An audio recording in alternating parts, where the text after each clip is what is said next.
Alright, there we go. We're back.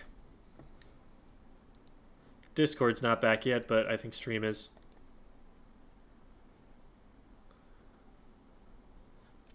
Is that true? We live? We're live. Alright. So there's another update on the Knock You Out video. I know that Octoboy got that shut down, and there was some to do about that. But I don't. If there's something recent that's come out about that, then no, I haven't heard about it. As far as the Splatoon content in the Direct tomorrow, I wouldn't be surprised. We are coming up on a new season, so it would make sense for them to put a trailer for Splatoon in there. But also wouldn't be surprised if they don't and they put the trailer out at some other time. So if there is Splatoon stuff in it, then I will see it and I will be reporting on it for sure.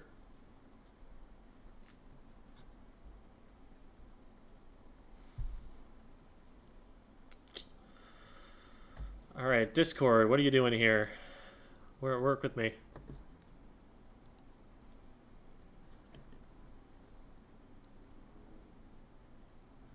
Discord is really taking its sweet time getting back up.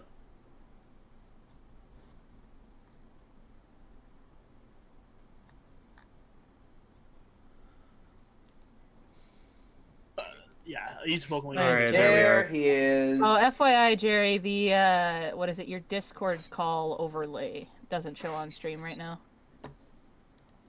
Interesting. And I just noticed that at the very end. So. Okay, yeah, it should be fixed now. Okay. Well, let's get going. I think I've got the codes, so we'll just get into the lobby and it'll be like, I don't know what happened. It'll be like it's happened every day.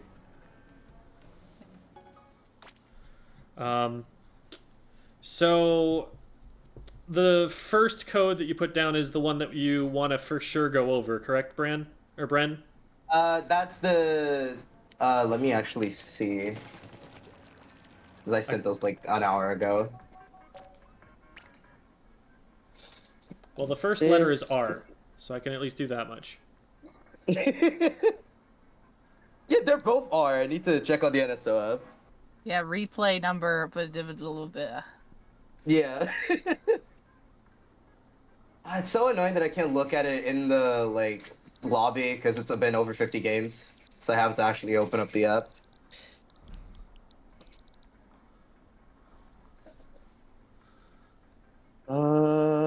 This. Yeah, so the first one, yeah. Okay. You know, I'm kind of ashamed that J.R. Hyde came up with that before I did. It's guys, it's HelloFresh season. It was right there. I had that for this entire month, and now less than a week from when the campaign ends is when somebody finally figures that out.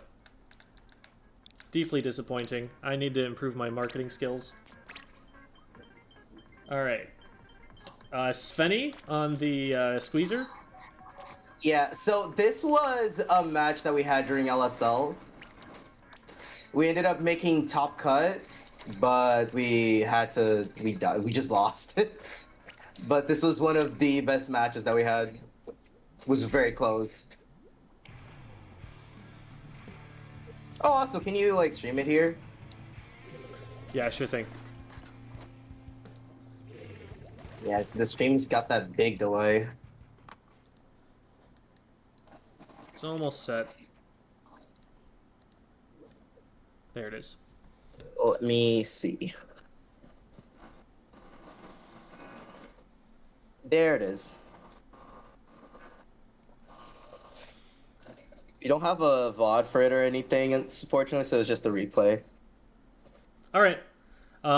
Is there a VOD for the other one then? Nah, not that one either. Okay. So, looking at the comp, we've got Double Machine, Splash, and Squeezer. So this is a very zoning-based comp. This feels like a comp that would be relatively difficult to move in with, because Machine is going to move forward slowly, Squeezer's going to move forward slowly, and Splash is the most capable of moving forward, but it's also going to have Crab Tank, so when it wants to pop special, it's not going to be able to move forward super well. So you're going to be really dependent on specials, I think, to make this work here. Booyah Bombs absolutely can move you forward, but you need someone who's able to like run in and take advantage of that space. So I'm interested to see if you end up on in a lockout sort of situation, how you're going to work your way out of it. On their side, they're going to have the Brush, which is just going to constantly flank and be annoying. They're going to have a Junior, which is going to constantly throw things at you and be annoying, and an Explo, which is going to be annoying from a distance. So lots of like poke damage and lots of combo damage that they've got. Anytime a torpedo hits you, a burst bomb direct is going to combo with that. Anytime an Explo hits you, a burst bomb direct is going to combo with that. So there's a lot of ranged pressure to be worried about, despite the fact that they have 2 short-range weapons there. And I worry about mobility from the machines, about whether they're going to be able to keep the torpedoes off them and avoid that combo damage when they start getting pressured. So I do like the wall out here. That's going to be a really big help to the team for them to be able to just throw fizzies and take space. Unfortunately, we stay a little too far up there and go down.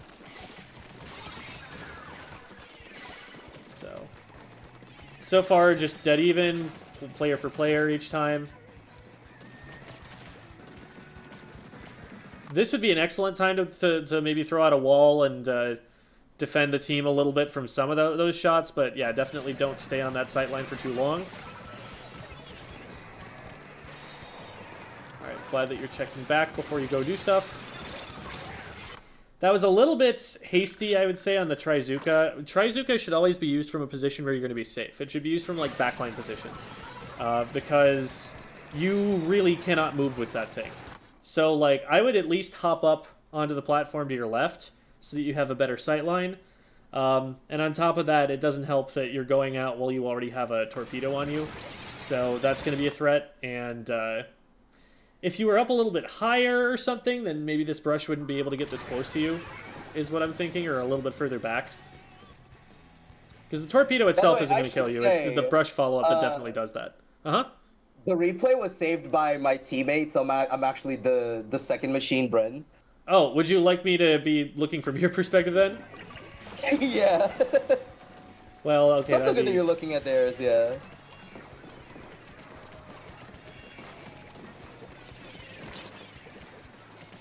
That'd be good to look at, I guess. Yeah, because I feel like I played this game a bit too passively, but I'm not sure. Let's rewind to the start here and look at how the rollout works, especially.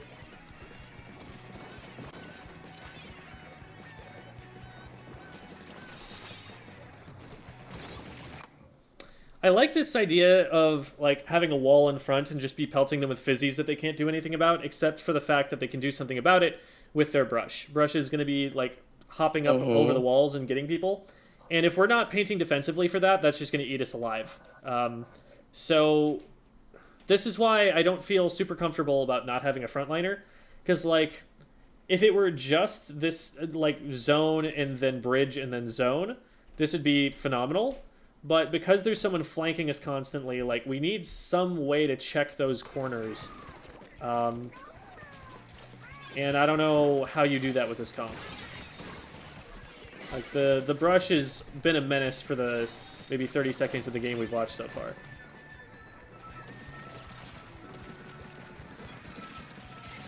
Okay, good job getting out of there. Yeah, that'll... Do I actually like the way that worked?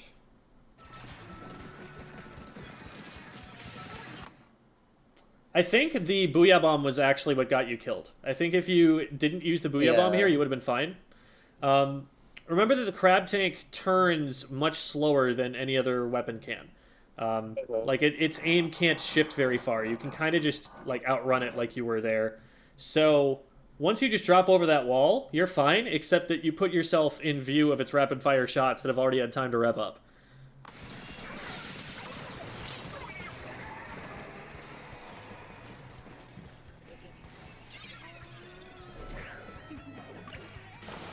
Unfortunate. So we wipe here, which means that we do not want to go anywhere right now. And this is the test. This is where I'm like, all right, does this comp function? Because you're in lockout mode here, so the question is, how do you get yourself back into the zone? Fizzy bombs, and we're walking our way forward with this. We've sussed out the brush, and good job painting defensively that time, so we don't get caught by them.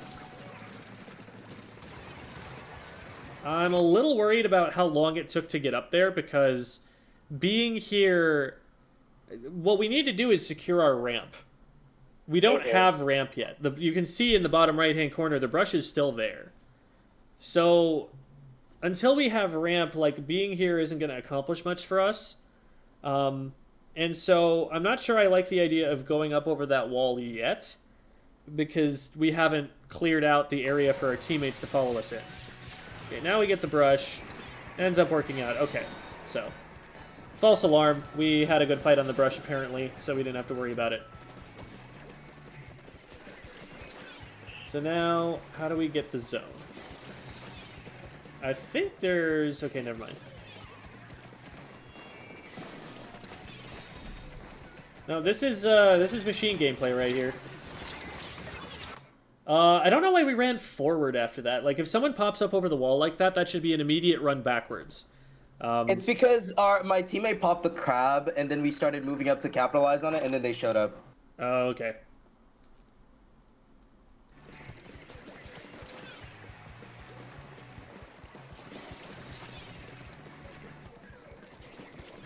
So they're gonna pop up over the wall and pop crab, and then we're moving up. I see. I'm surprised that left side wasn't called out there, given that we had people at multiple angles to be able to see that coming. It was called out, but way too late. They were already too far in. Gotcha. Because that again is, you know, the advantage that they have over you in terms of team comp. They have someone who's actually going to pop up over those ledges and use those flank routes, and you guys simply do not. You have ways to check those corners, but like there's so many corners to check that it sometimes feels like random whether you actually catch someone.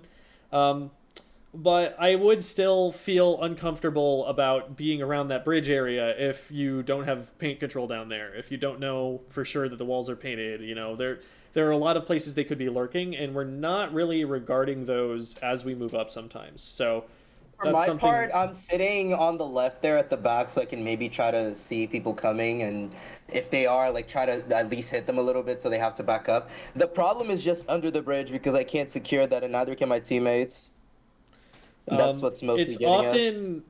And here's where this frontline weapon that you are missing comes in, because what they're going to be doing is trying to play from trench. So if there is somebody under there, they're the one who's going to spot that out and keep those players off your team. They're the ones who are going to go down there and paint the inside of the trench, so that if the enemy player wants to go in there and flank you guys, they're going to have to move through enemy ink. And so that's why, like, you know, if you're going to play this zoning comp, it's going to have to be very patient, and you're going to have to check a lot of corners on this map, because we don't really have someone who's trying to flush that lower area out. The splash could do it in theory, but you want them for the crab tank, so that's even more zoning pressure, you know? We have a lot of zoners, and nobody who's actually going to try and, like, push in and take more zones in front of us.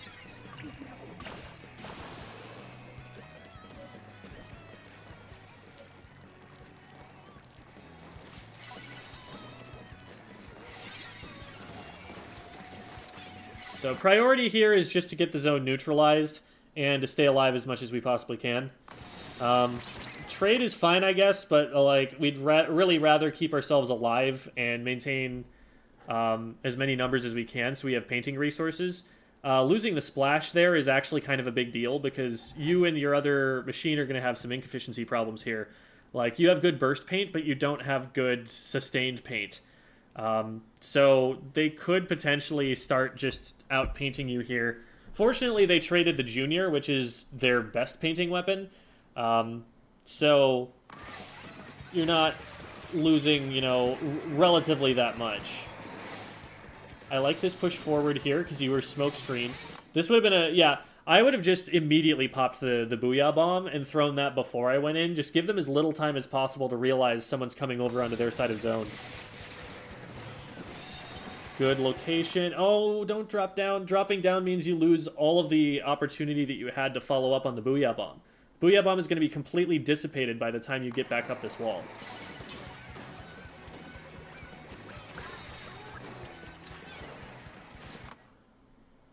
I would definitely... so you see the wall in front of you right underneath the pillow? Mm-hmm.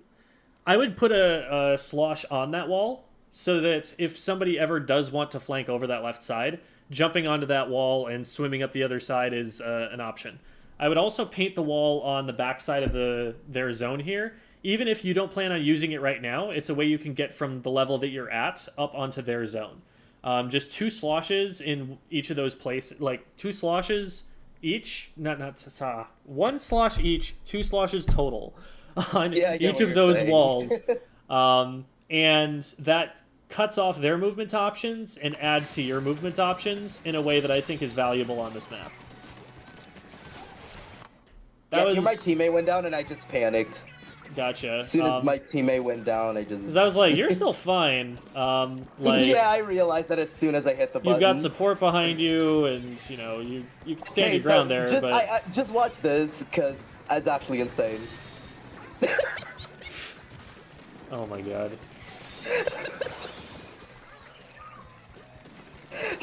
We're just popping off in BC. Yeah, they all stood on top of each other, and that is dangerous. Booyah placement there. While I like the idea of putting a Booyah Bomb on walls so that they come up through the floor on people, it's also a situation where they're backed up enough that I don't think this threatens anybody on their team. Like, so we've got the player on the top left over there. We've got the brush out in front of us. So top left is already so far away from this Booyah that even if, like, they don't see it, they're not going to get hit by it. Brush, this is, like, something they can easily see. So I guess we contained the brush a little bit, but, like, the Explo over there is still just able to do whatever they want. So I think, like, there are more disruptive places that could have been placed. Also, I'm scared now because we didn't see where the Explo was, and the Explo knows that we were down here. It's not a bad way to contribute to that fight, but I think dropping down into their street in general is a play which, when you can, you want to maintain high ground on this map. Like, dropping down it needs to be something that you get a lot of value out of. Think, like, is this drop down here going to give me enough value to justify basically super jumping out of the fight? Because that's almost the amount of time that you lose by dropping off of Flounder Heights into street. You drop down, and then it takes you, you know, however long to do what you're going to do down there, and then maybe another 3 seconds to climb back up the wall. That's actually half of a respawn timer, right? That's a really, really long time. So if you drop down and there's not that much there, you don't find anything, like, just get back up to that high ground as soon as possible, because the high ground is where the objective is. And right now there's a fight over it that we have not had an impact on for the last, like, 8 or 9 seconds. Alright, good jump. We did not want to stay in that for any longer. We see our teammates are safe out in front of us. Good jump back in.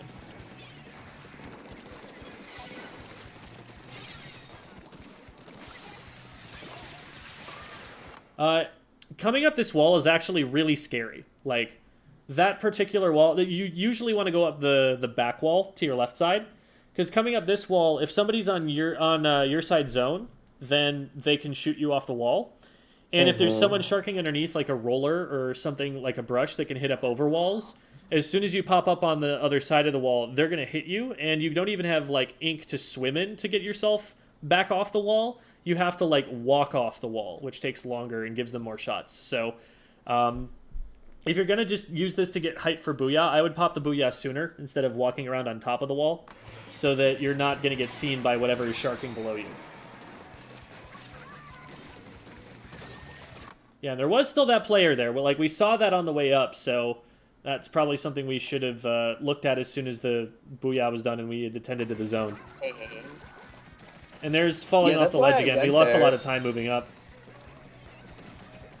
You were gonna say? Yeah, no, I went there because of that, but then he just came up behind me.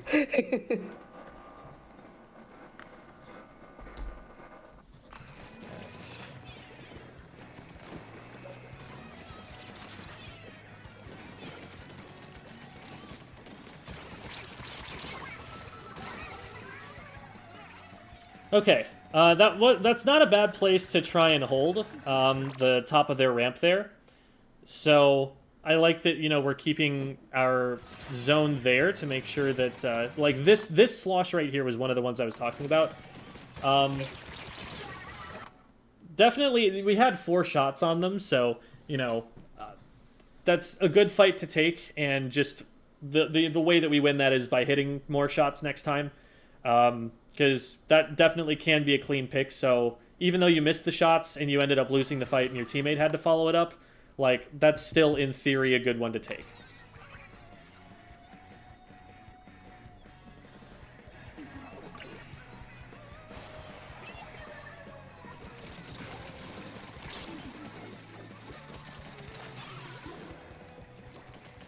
Alright, a couple coming up on left. So this here is just exemplifying your point of a lack of painting weapon.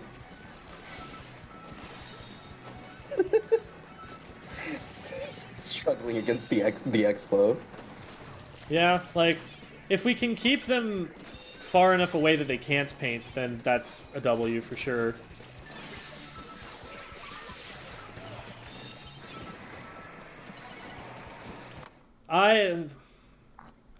I know you're like worried about what's on the left-hand side here, but I don't know. The front hasn't been dealt with yet. Like, when you back up there, I don't feel like we've really like won the fight over that yet. Okay, there we go. That should be it.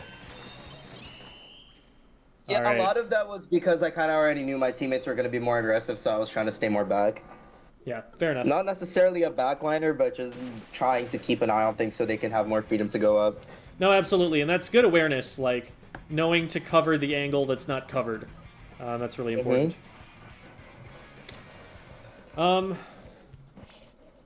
So there are definitely some technical things, some like missed shots, some fumbles on movement that cost you a lot of time. I think specifically mechanics are the #1 thing that I'd focus on for your sake, just so that you can you generally have an idea of roughly where you want to be and how you want to use specials and things like that. It's more a question of like being able to execute on those plans and reliably be able to do the things that you know you should be doing. It sounds like you guys have some pretty solid callouts going on. I do again think that the comp here is a little bit midline heavy. Like, you might want a little bit more of frontline pressure. The reason I think that it didn't matter as much here is that you're specifically getting high KAs on your weapons. So just like outplaying them for kills is what's really winning you the games here. But like, if players are able to respect your range and find ways in around it, the inability to push in without them making mistakes is going to start, I think, being a little bit more challenging to play around. Now, that said, there have been comps like this that have worked at top level. On Wahoo Zones, I remember Kings running a comp that was like double machine flings a dually squelchers, so even less aggressive than yours. But that worked because what they did was they'd throw Booyah Bomb, fire missiles, and then throw Booyah Bomb, and they'd be all the way on the zone by the time all 3 of those specials had been used effectively. So they kind of walked their way forward using their specials. And I'm not sure that's as much of an option on a map as big as Flounder Heights. Yeah. So that's that sort of thing. It's like, it's an option. It's a thing that can work. And if it's the weapons that you guys are the best at, then, definitely try to make it happen. But also recognize that, like, you're not going to have someone going 18-2 every game. And when that doesn't happen, that's when you might run into problems with the comp there. Mm-hmm. We ended up switching comps when we got to Top Cut, because we were kind of realizing the weaknesses of the comp. We'd only tried it out, like, what, a couple weeks beforehand, so it definitely wasn't the one that we had the most experience with. And so when we got to Top Cut, we tried to switch it up. I think I went heavy, I think it was. Okay. And then the Splash switched to the Stamper, and then I think we just kept the same on the two other weapons. That sounds like you made it even more passive. So you had a backliner on top of that. But, yeah. But the idea there was for me being an actual, like, proper backliner this time. Well, I say backliner, but I tried to play more forward, I guess, because Devvy gave me a Splatling Brain Rot, but I'm still trying to play as if I'm a frontliner. And so I was still being somewhat aggressive when I could. But the idea was to be a backliner so my teammates could go up more, so that's why they switched to, for example, the Stamper there, which is more aggressive. all right. I don't know how to Normally, we'd take only that do comment. one. Sorry, Debbie? I said I don't know how to take that comment. Splatling brain rot. Well, it's good, okay? You have shown me the path. You have enlightened me. Normally, we would only do one VOD per player, but that was actually not the VOD that I thought it was going to be. I thought we were going to do the one with Debbie, and in order for us to not have false advertising, I feel like I actually we should do this one. prioritized that one first because it was with my team. Gotcha. But I did want to watch this one as well, and also we had one of our VOD reviewees drop out at the last minute, so we had some extra time. So we will get to this one. That said, I am going to need just a minute. I just got a phone call that I want to make sure isn't important. It was from my mom, and she doesn't usually just like call at random times like this, so I want to make sure that everything's all good. So I'm going to step away for just a second. Hope it all is. Mhm. So, Chara did this last time, but do you want to do Q&A, chat? Is there any questions I could potentially help answer while Jerry is away? I do have both chats up, by the way. Best mod. I'm kidding. All mods are fantastic.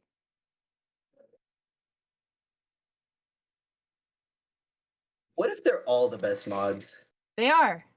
That's why I said JK. They're all fantastic.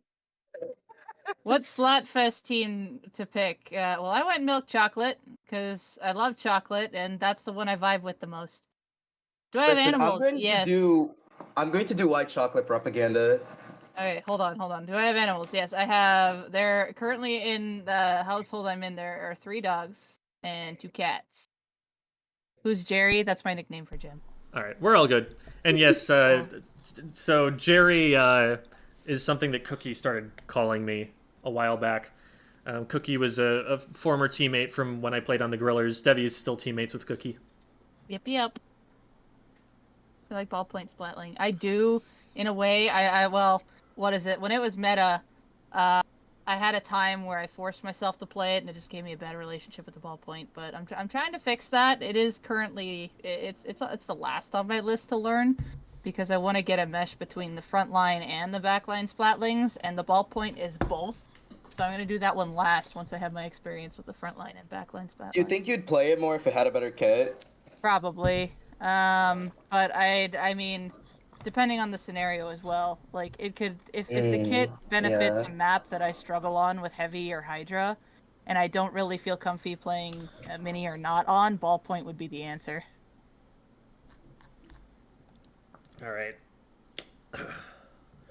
So, I think Devvy filled me in here that this is a pickup scrim.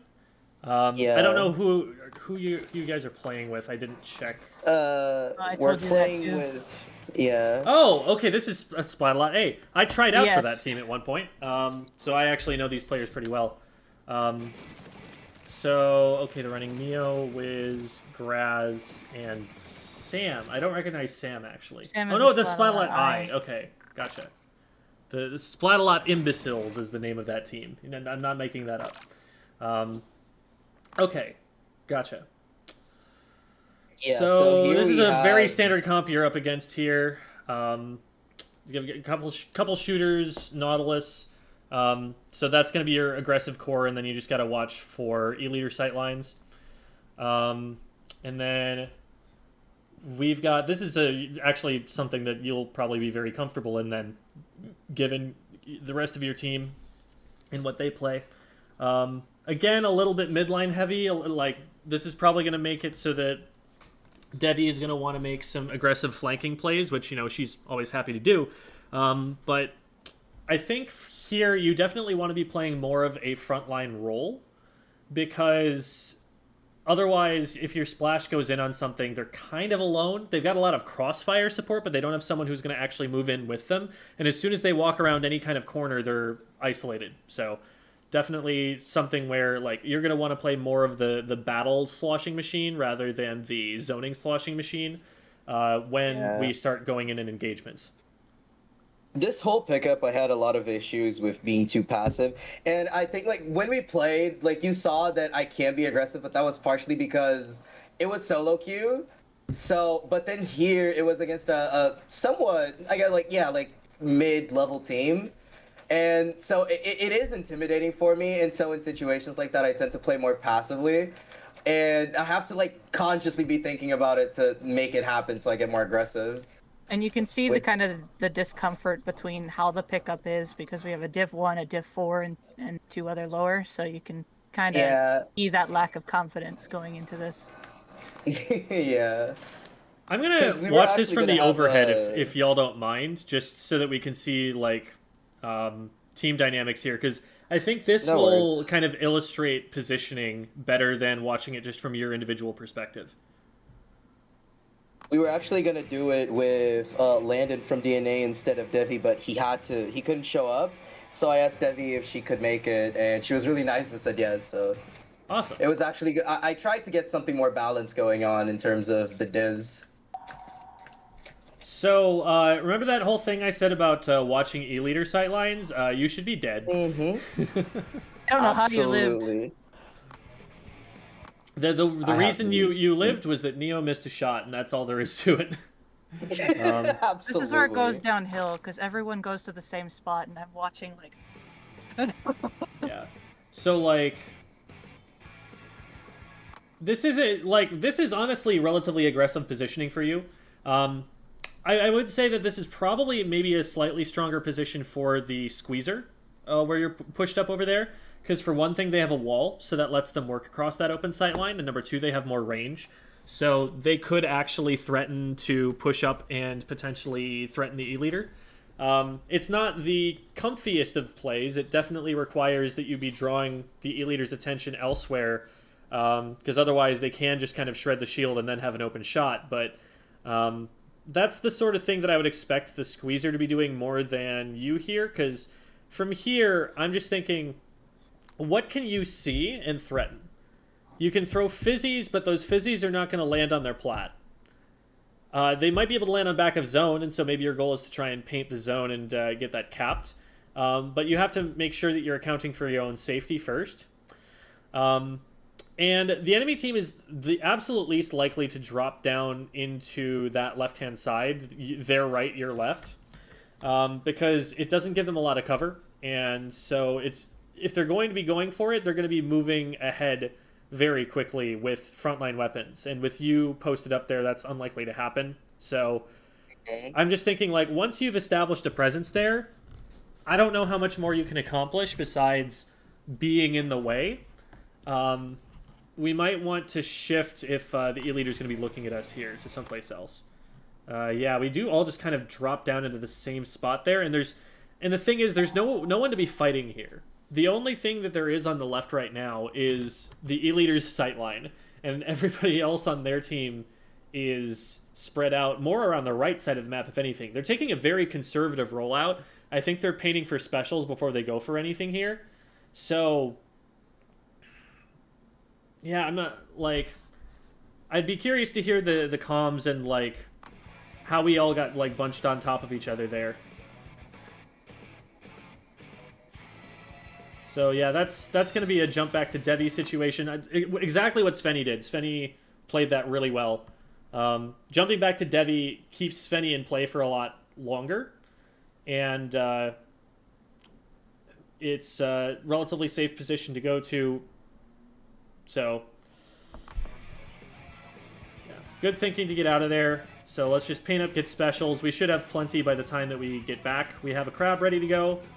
So now, at top level play, you know, this is something that Char was talking to me about. The way that you play the crab is you run 2 of them specifically so that the first crab draws out enemy resources for the second crab to be uncontested. And that uncontested crab, the second one, is the one that really knocks him out. So what we want to be able to do here is in some way create space so that Swish can get off an impactful crab tank instead of having to pop the crab tank way earlier than they'll have a sight line to be able to do anything with. Maybe they use it from spinner if they can contest the E-leader there. But like we have 3 specials. We want to make sure that we're using those specials to create a little bit of space so that Swish can move a little bit further forward and get something going.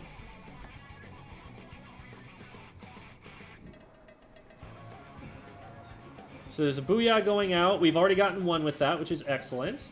Swish goes in. Not able to find Sam here. Svenny's trying to poke them out.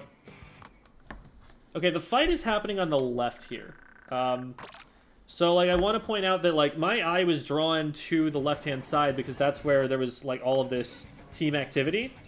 But you throw the Booyah on the right where, you know, you're scattering a few players, but, like, look at where your teammates are. They're not in a position where they can follow up on this Booyah bomb. And you pushing in on the right, you're going to get there ahead of your teammates, and that's going to be dangerous for you. So, it looks like... honesty, I think I called for that and asked for people to push in, but it just didn't happen. Gotcha, okay. Because I threw that Booyah bomb there to isolate him on purpose. I am positive I called for that one because I knew we had it, and I knew that Swish and Svenny were there. So as soon as the Booyah landed, I was like, okay, Booyah, and then, like, I don't know if just the last part did not come through, but I was hoping they'd go in for the Booyah bomb because I knew they would all back up to the right, and then they were pinned. Yeah. So...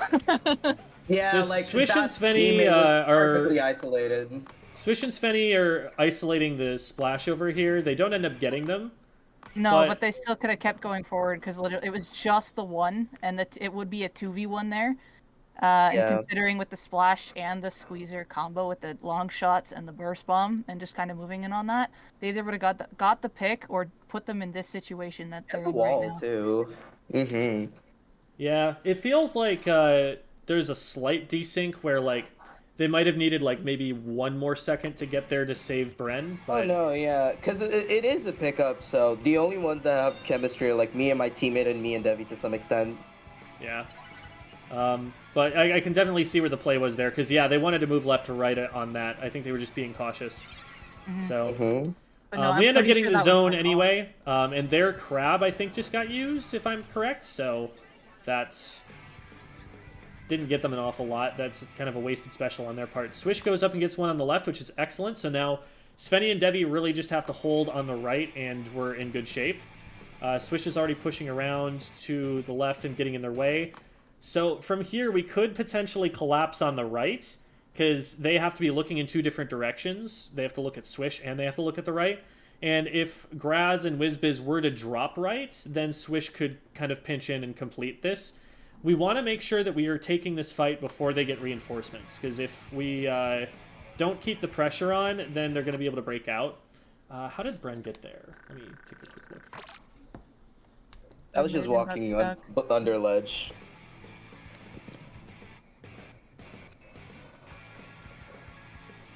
Okay, so you jump across, but I feel like it's a little bit late to be going across at that point, because by now they've had time to see you, and there's a whole lot of yellow ink on the other side.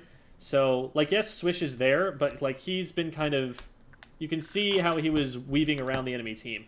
So I don't know if the call was to get Bren up there as well, but I feel like as the frontline weapon, if your goal is to get on plat, there's a very discrete window for you to do that. And that window is like as soon as possible after they've been dislocated from there. Because otherwise it's just like they see you coming up from top mid, they see you swimming across the arm of it, they see you jumping. All of that is time that they can spend getting in position to stop you from going across. And with Swish on the opposite side of this, I mean, they're going to be able to displace Graz. I don't know if they're going to be able to get a pick off of this. Yeah, they end up going down. So what I think the better call there for the team was to push the right-hand side, because Swish can help with that from their flank position. But if we don't get the attention of the players on that right side someplace else, eventually they do just collapse on Swish and catch them. I don't remember what the call was, but I know I was being aware of the splash on the right because I figured it's going to be Crab soon, and that's going to dislodge me and Svenny. So I know I was trying to coordinate something on the splash, and I knew Svenny was near me, but we just couldn't get out of the corner to get in either of our shots. Yeah, and good job there, Devvy. It probably wasn't on purpose, but you drew the entire team over to that left side.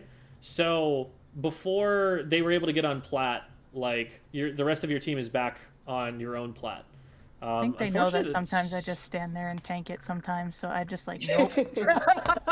Unfortunate that Swish goes down here. I think that's a good shot from Neo.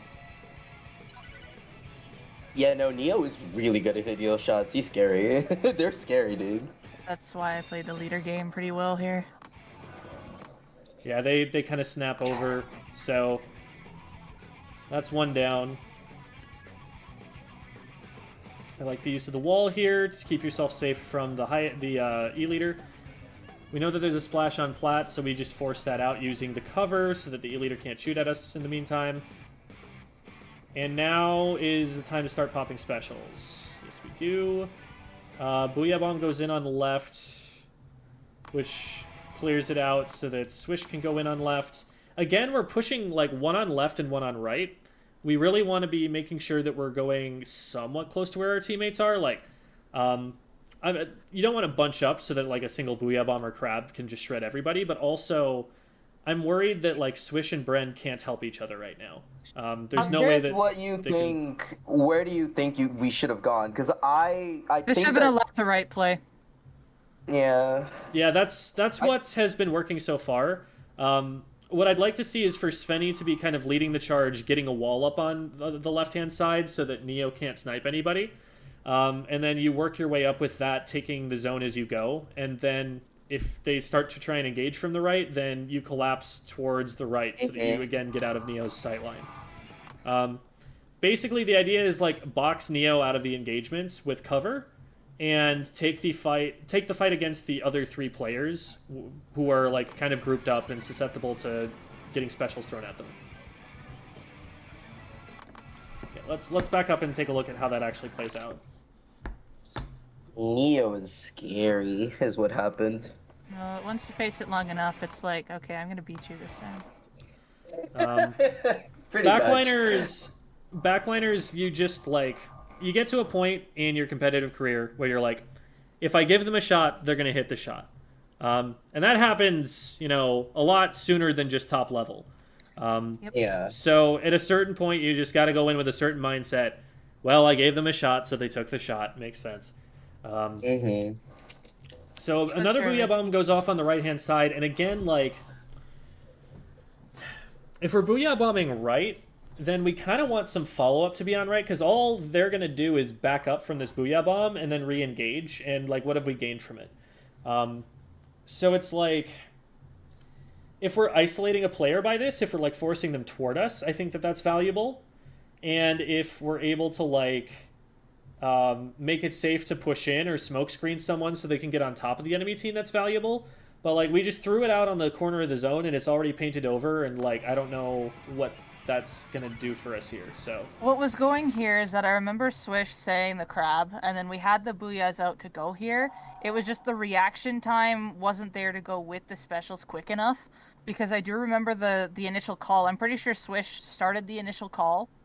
And then we did the first Booyah to the second. It's just after when the second Booyah Bomb was being thrown, it was expected for the other two to be already on the left and then going to the right, but that wasn't fully understood, so we didn't have that snap reflex to already be there to be followed up with the Crab to follow up with the second Booyah. It was just a delayed response, and then this happens. Okay. So we're trying to go left to right, and it feels like we're not getting enough of a foothold on the left. Like we're too scared of the charger sight line, so we're not Yeah, able as to soon as rotate that from failed, left. I tried to go left. It's like another idea here is drop someone out the far right flank and put some people through right mid, because that cuts the E-leader sight lines a little bit, depending on like how you push in on the right, and that might give you more advantageous fights if you like booyah bomb the right hand side and put people through there. But yeah, it just feels like we're pushing different sides at different times, and so we're never actually getting a combination of special plus pushing. And then, there is some credit, that is due to Splat-A-Lot here, because what they're doing is they're grouping everybody in a very conservative, safe position, so that when specials come out, even though they're grouped up, they have the ability to just back up, so they don't really care that they're as grouped as they are. And it makes it hard for you guys to push in as individuals against them because they're grouped. And the one kind of area that they're leaving open, their weak side, is guarded by an E-leader with an open sight line. I feel like we need to be throwing something at the E-leader while we're moving in on the left. And then once they're displaced, then we can kind of hard engage on right, and we'll have had time to get through an E-leader sight line so that we don't have to worry about it, and it's a 4v3.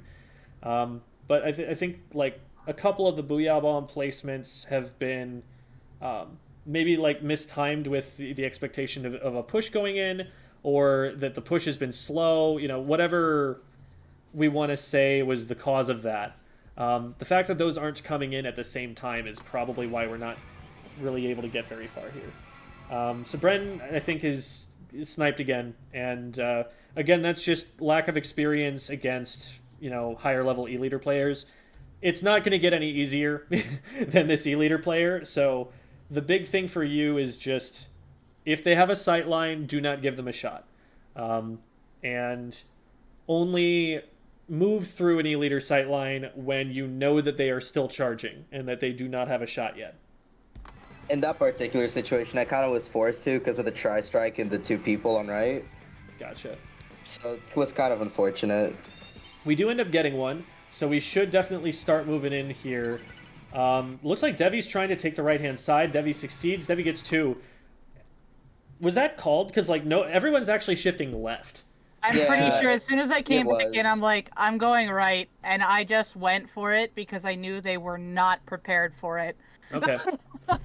Yeah, I mean, that's something where ideally you have at least one person rotating over there for you, but okay, now what we do is we get up top mid and we take their plat. And Svenny and Swish both do that. Looks like Swish missed the jump. Whoops. But Devvy's over there, so that's great. So now, with Devvy positioned on their plat, that is a powerful hold position. The thing is, we now need to worry about left, because normally in a formation with, a backliner, you're expecting that the backliner is probably going to be watching that left flank more than anything. Yeah, so I kind of tried to take that position there. So I kind of just try to stay mid for most of it, and if something comes up, I can yell it out. Yeah,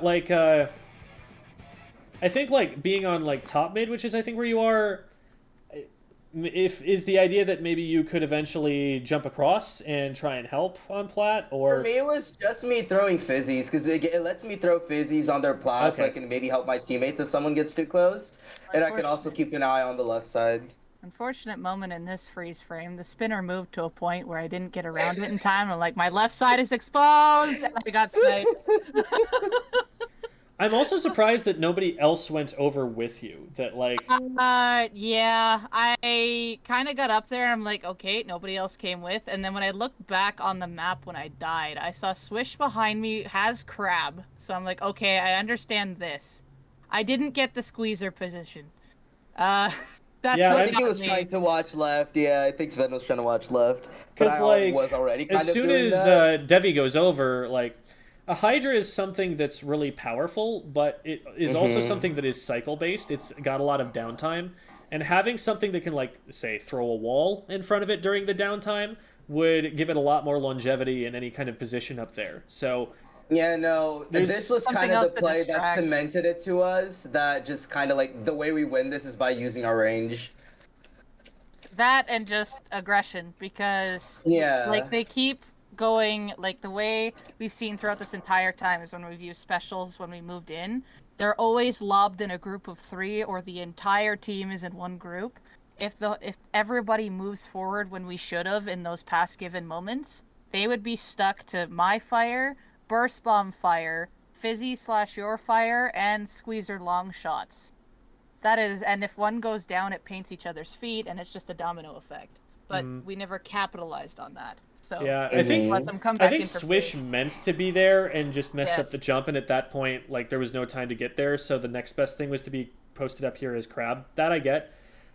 With Svenny here though, like Bren is already there to watch the left. If someone were to come left, Bren would have advance notice, and if Svenny's on the left side of Plat, they could potentially drop off there. But I don't know. There needs to be something up there with Devvy, and since there wasn't, it's like look at think about the zone that we control right now on the map.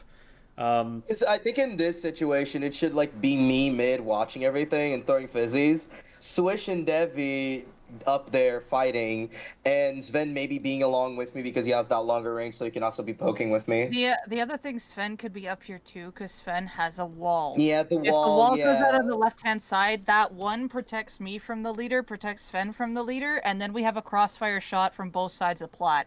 I can take right, Sven can take left, or we can swap vice versa. But I'm stronger on the right-hand side because of the peak. Sven would be stronger on the left because it has a wall. So I just don't know about having 3 people there because, like, if someone does come up Well, left no, side, like, it would just be you- me to defending. you would be still in mid throwing fizzies, or if they're come towards the ledge and you find that you're not safe from the leader on top, you are stronger underneath that ledge. I Let can me feed off of your poke. let me talk about like the zoning here, and I think that'll kind of illustrate it. So, if we look at where they have to go in order to paint zone, they have this option. Let me do that in a different color real quick. They have this option, or they have this option. Those are the 2 most probable ways they're going to approach the zone from here. So we need to be able to cut this off and this off. Sven here, while, the idea is to cut off this left-hand side, this is not a super advantageous position for them, first of all. They're a bit too close to this drop, and so a frontliner could, in theory, just get on top of them. But more importantly than that, we already have someone who's watching this, and that's Bren. If Bren sees this, they can stall this out because they're a machine, and that's the one thing that machine does in this game. They can just throw fizzies over there, they can make it difficult over there, and be calling for help. They can be the canary in the coal mine as someone drops out here, because you're very rarely going to drop more than like 2 players out here. And so if Bren just calls for help, someone could rotate over whoever's not on plat. But this right here is the much more likely place for them to want to go, especially since they have an A-leader and they want to set it up right here. So that's what we really need more of our focus to be on. And we need somebody up here helping Devvy, like I said, to be able to maintain this position. I think Sven is a great option because Splash Wall on Plat on Museum is insane. I am a T-Tech main, but I will 100% run 52 over it on this map because of the power of Splash Wall here. That by itself, I think, keeps Devvy alive. And, we intended to have Swish over there, and we saw what Swish was doing, so, Swish could totally have been up there and been helpful there. Sven looked like they were going to jump across and then instead just dropped back over to the left-hand side, but I think, leaving the Hydra alone in front of the entire team is not the call. And whenever we notice that happening, that, the Hydra is by themselves up there, that somebody needs to push up. Because if a Hydra is in position somewhere, that's probably a good position for them to be in. The question is, why are you behind it the vast majority of the time? See, I think that Swish did go up and help for a little bit, I but think he then he got missed. the crab and he I'm backed pretty up. sure he missed. No, he missed the jump. Oh, yeah. Oh, yeah, okay. So, and then I moved wrong. Like I said, I saw the spinner moving, and Yeah, I the didn't get to the spinner. right far enough because I would have been able to catch out the knot and one other one on the right hand side. Well, at least the knot for sure. But I sidestepped. Yeah, so you see Sven move up there because basically he was going in VC like, I'm gonna watch left, and I'm like, I'm already watching left, and so he had that moment where he realized and then he switched back mid, but then he got killed. Yeah, so like I call that out and he goes back in, but then he gets just killed there. Yeah, he gets sniped. Did he have a wall out? It looks like he didn't have a No. wall out. That's territory where if you're there, you've got to have the wall out because that's just E-leader territory. We've seen the leader there all game.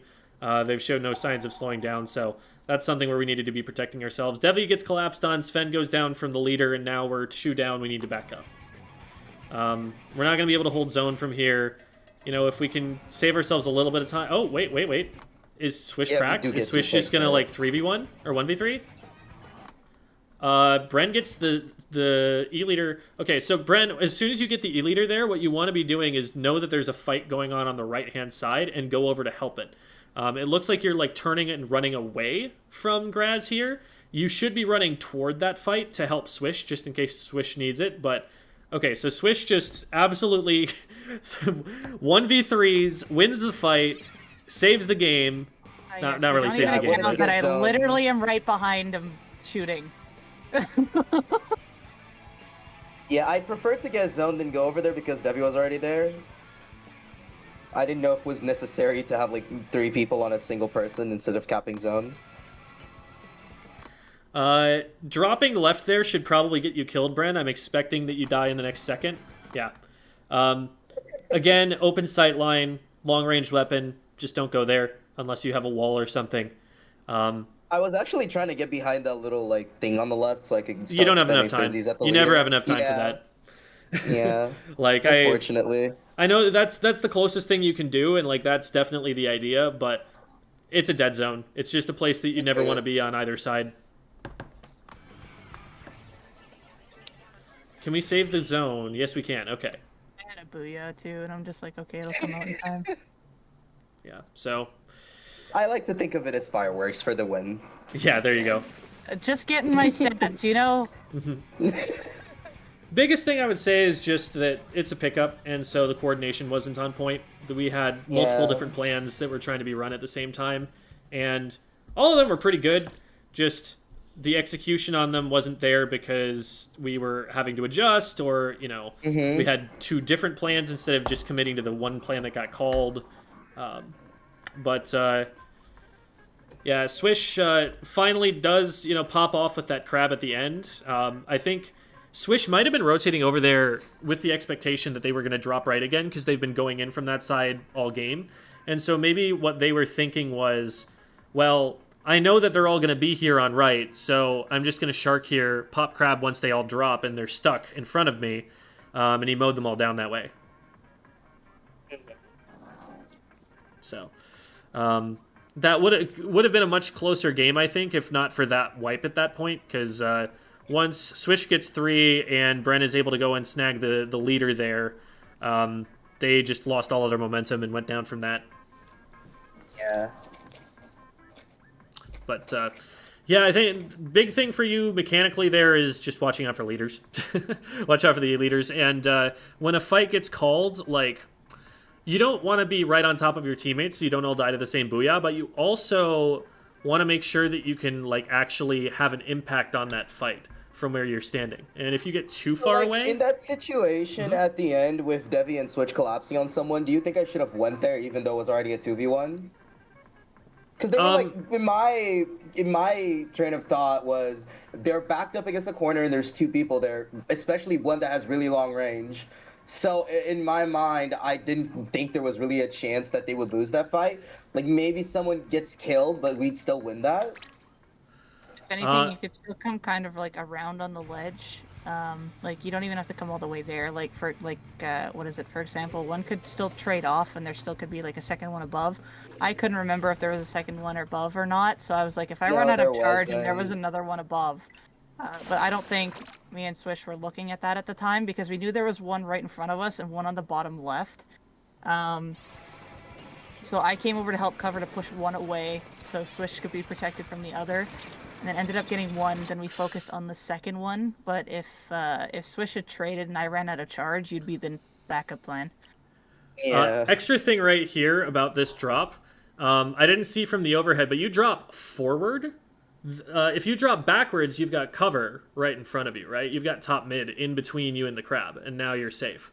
But you dropped forwards in front of that cover, so that's putting. It's one thing to like have dropped left there, which already puts you out into the open, but dropping in front of it instead of behind it means even less cover. I think you tunneled a little bit on the wave breaker. So, as for deciding whether to take that fight, I didn't see. Here, let's try this. So with fight at the end, you're saying, and there's one where like Devvy and Swish are taking one. Pretty close to the end. Mm-hmm. It was that last one where you were saying how Swish popped off. That last fight. Okay, so I'll back up a little bit more and see where we can see that.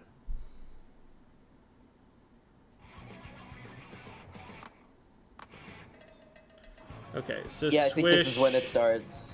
goes in, and Devvy is able to follow up. There. Yeah, like, no, I right had there. the Okay, everybody is perspective. down except for that Nautilus. You 1000% go after that player and help everyone get them down before. Like, the faster they go down and the less they distract your teammates, the sooner you get up onto their plat and start holding again. Like, if there's nobody else to fight in that situation. Like, there's nothing else for you to watch. I guess you could be going for zone, but, like, other than zone, there's nothing else that should be drawing you away from the fight. The zone might be a convincing argument if that's what you do, if you just paint zone. Yeah, I just capped the zone there, and by then I the think fight was that's over. fine. You've got, you see that they're cornered. You see that they're probably going down soon. Zone saves you a few ticks worth of time. So By that then, makes they some didn't have the sense. lead, so I was panicking. My thought, though, is there you probably want to make sure that you finish the fight or at least know where the Nautilus is before you go for that. Because it looks a little bit like they might have been able to trade you before they went down here if they realized you were there and that you weren't looking. So, that's the only thing. All right. Well, thank you so much, Bren, for coming on the show. And Devvy, I guess, for being on the show always, but also especially this time. You're welcome. And that does it for our VOD review session. Normally we have multiple people, but we were able to get through everything fairly quickly there. So yeah, like I was saying, I think like at this point, focusing on your mechanics will get you pretty far on things like awareness, on things like how to play certain weapon matchups, respect the E-leader, for instance, respect the crab, knowing to take cover when you need to, because like there are a lot of situations that you and Sven are putting yourselves out there in dead zones without any kind of cover and just like across enemy ink. So you definitely need to avoid those a lot more often to keep yourself safe. Things like checking your corners. That's what I'm seeing the most, and that's what I honestly think that you will get the most value out of working on. A lot of the time I say I'm talking about, coordination and decision-making and whatnot. I think a lot of what's happening here is just, like, you'll lose a long time because you miss a jump across, like, Flounder, or you'll miss some shots where you definitely could have splatted a player. So try to get into like solo queue and just work on those individual things so that you can bring those back to the team and you're going to be able to execute more reliably and go down less often for them. It is a little bit difficult because I've also heard from a lot of people to not worry too much about mechanics because like you'll pick them up as you go because some of it is experience. But I've also heard about practicing them, so I try to do a little bit of both. Like, I will practice my mechanics, but I am not too hung up about them because of that. And I don't know how good of a mindset that is to have. So they are all important, right? Like, decision-making, mechanics, and coordination are all very, very important. If one of those is deficient, it takes an extraordinary talent in one of the others to make up for them. So any amount of leeway that you can create from one of them will help all of the others. Like, if you have weak mechanics, then you can have the best idea of exactly how the game is supposed to be played, but you won't be able to do it. If you have weak decision making, then you can have the mechanics to execute on any plan that you want, but not choose the right plans and put yourself at disadvantages and get yourself splatted anyway. Like, you can... Every one of them, if too weak, will undermine and sabotage the other. I will say that I do think that coordination is the most important and decision-making is a close second. Mechanics will only take you so far, but there does come a point for some players, it especially tends to happen in the gap between mid-level and low-level play, where mechanics can be one of the primary things that's holding a player back. Like, you get a player who especially likes to theorycraft, who's, you know, got good callouts and stuff, but they're just, like, not executing at the level that, all of that, they're not executing at a level that allows them to take full advantage of that potential. So sometimes that does happen. I would say that, like, you're in enough of the right places and you have enough of the right ideas that you'd probably get a lot out of practicing your mechanics right now. Because you're definitely clearly on a team that's working together, that's playing a bunch of tournaments and stuff. Like, I think you guys are on the right track and getting used to each other and figuring out comps and stuff like that. The theory crafting and everything will come with time and coaching, but the mechanics are something you can work on right this second that I think will get you disproportionate value. So that's what I'm suggesting. Okay. Yeah, I have. I try to do especially some of the drills that you've mentioned before in a lot of your videos, like the aiming drills, for example. I like to do the one where you just close your eyes, spin around, and try to hit the targets. That's one that I like to do. I also do some movement strats. Right now I'm trying to get out of the habit of squid rolling all the time and try to do more substrafing because that just makes me less vulnerable in a lot of situations. Mm-hmm. So I've been trying to do a lot of that. I've also been trying to, I guess, ledge cancel with the substrafing thing, so you have less airtime. Mm-hmm. So I've been trying to do a lot of that. It doesn't have to be Aiming is the substrafing, one- by the way. It can just be pressing the ZL button. Oh yeah, but I think that's a little bit more difficult for me, so I just prefer to do that one. So while I've been trying to work on them, I wouldn't say that it's like something I'm too hung up on. I think for me, I just try my best to work on, like you said, like the coordination and everything with my team, Mm-hmm. because I feel like at our level, that's what's gonna be. Because I think for low level, I think we have above average mechanics, all things considered, and so I think the thing that's mainly holding us back is definitely the coordination side of things and everything. Because a lot of teams that we go up against, they have better coordination but poor mechanics, and we still have a tough time against them if we don't lose altogether.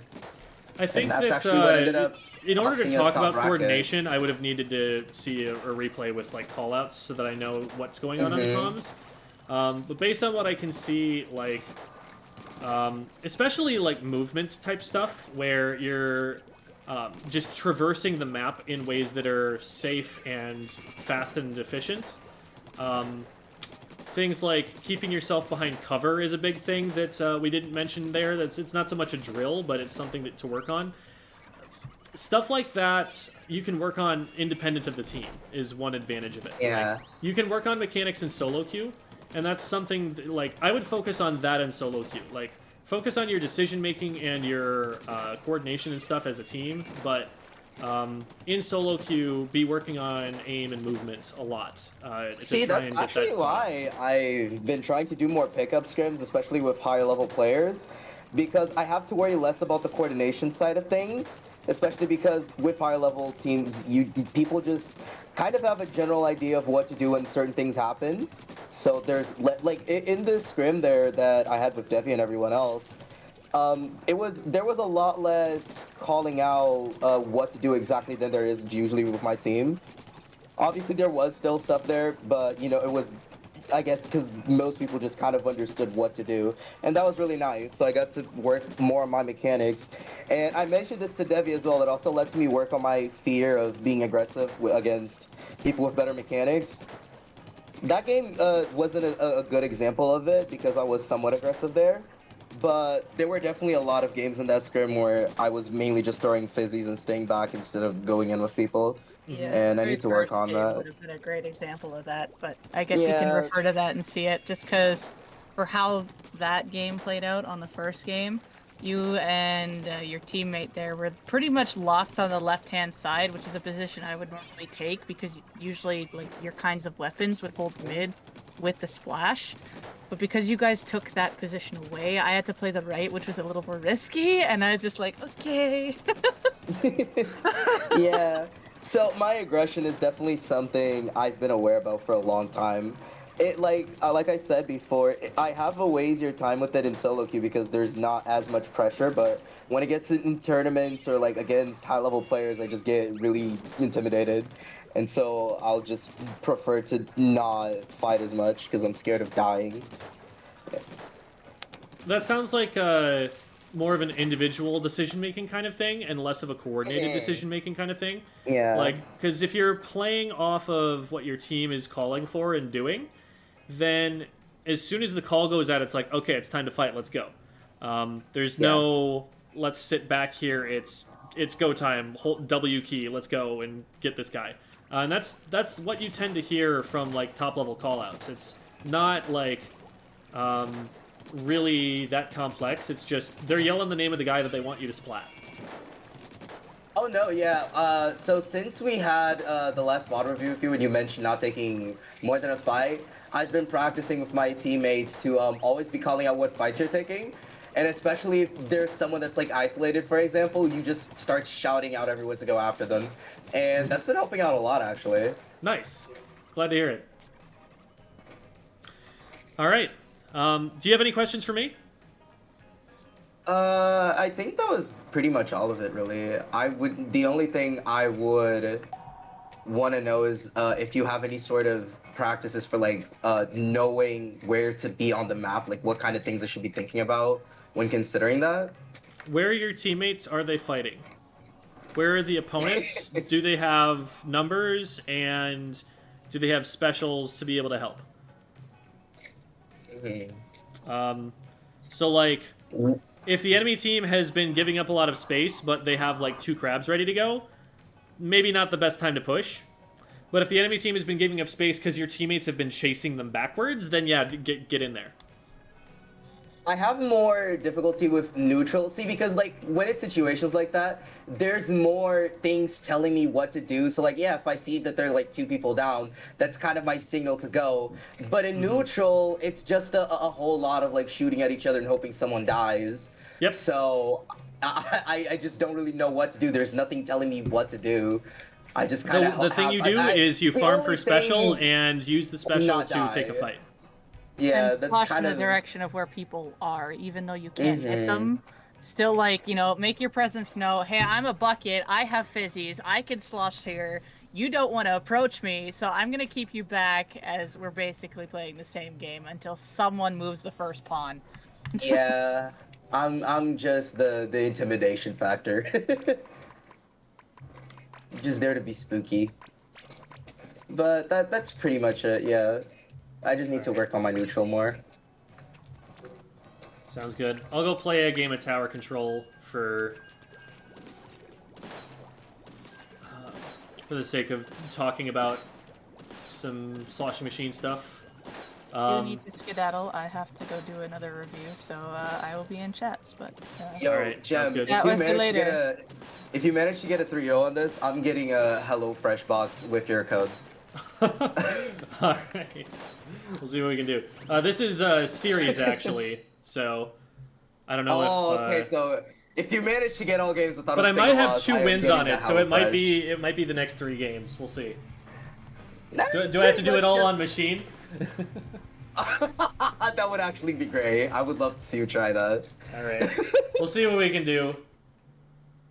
They've got double backline, so there's not a lot of pushing power, although they do have a wiper and a gal. I think we can definitely handle that between the 4 of us. Okay, let's see this. This will be a good test of whether we can respect their sight lines. Yeah.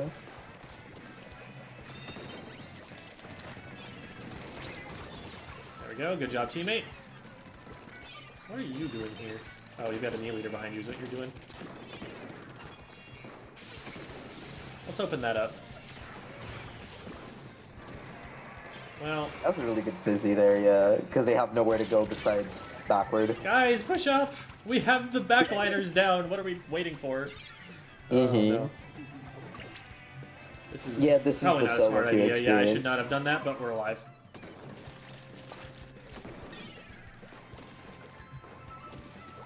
Can I push that? No, I can't.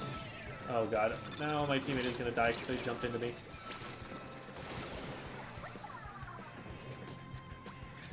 Ugh. Poor Bucket. Yeah, that was not a great place to jump to, unfortunately. What? Oh. Weird. Oh, whoa. Nah, that I should have expected. You should have. I was jumping over the top of the glass. It really sucks how the reticle just takes so long to show up though, because this game is so laggy. I thought you just blew up for some reason. Did I just see the leader? Yeah, that's usually what happens if there's an E-leader in the game and you die suddenly. Let's get some space up here because we know we have control of all of this.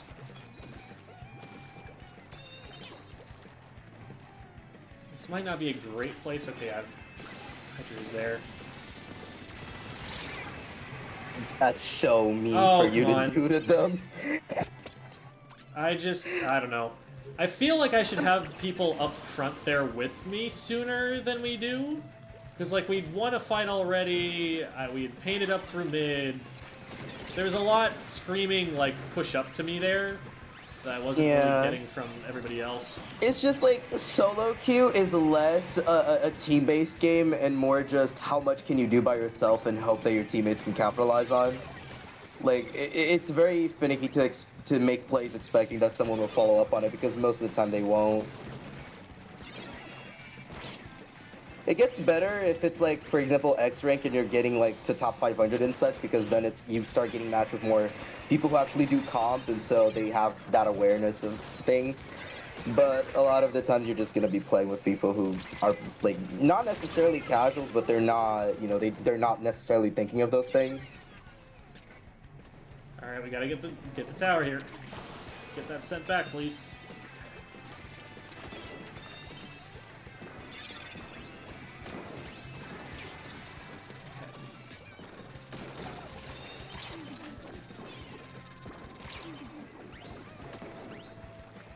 So how do you do your charges on fizzies? Slowly. I'm not great at that. Yeah, I'm guessing that you use both sticks and also the jump button. I'm using one stick and motion and jumping. Yeah, I don't think motion does anything, but the stick definitely does, yeah. Because that's pretty much like the fastest way you can do it. Can get like a full charge in like what, like a second or less.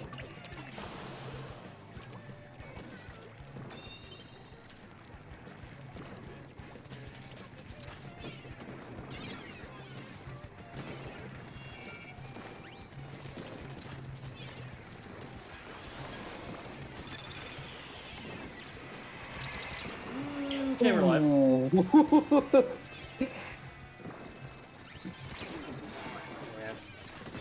guys We're gotta just get gonna a play it push slow 'cause going. we're seeing- You guys gotta get a push going. There's a HelloFresh box on the line here. Where's the leader? I think he backed off. Oh, that wasn't there they are. You don't have to Yeah, I answer don't that think that's gonna question. hit. You're not playing the game here. Oh, my fault. Illegal mid-set coaching? There we go. I did see a very interesting debate on Twitter. I think it was Ren who posted it on if that sort of thing should be banned or not and how you would enforce it. Yeah. It's kind of a community norms thing. What? I thought we had 2 people on the tower there, and apparently we did not. Oof. Like, I backed up specifically because I thought we had 2 there. So, I don't know why it didn't count as such. Well, there it is. GG's. I expect to see the machine main within the next few months. Drop T-Tech, come to the good side.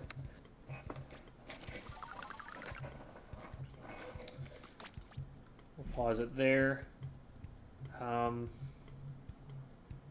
okay. Yeah, villager, no fresh box, unfortunately. It's all right.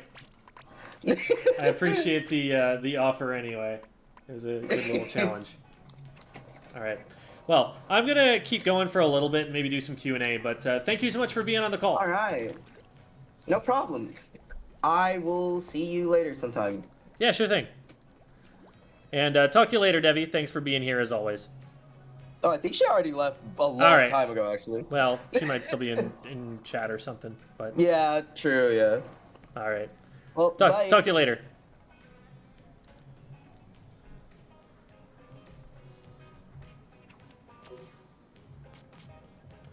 Okay.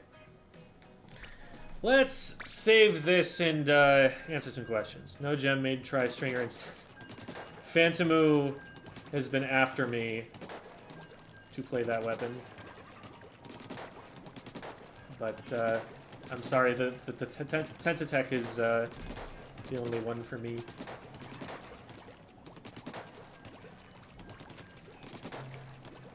Hello, Smashy the Blue Cat. Welcome to Twitch instead of YouTube. You pulled a Ludwig. Oh wait, no, that's the other way around. You pulled a reverse Ludwig.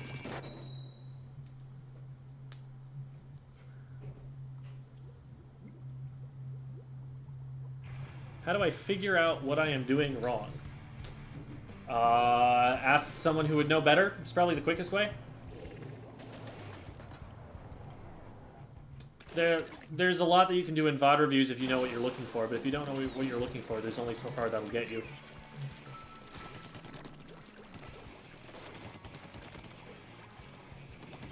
And you know, I've made my videos with the intent of like helping you figure out what you should be looking for. But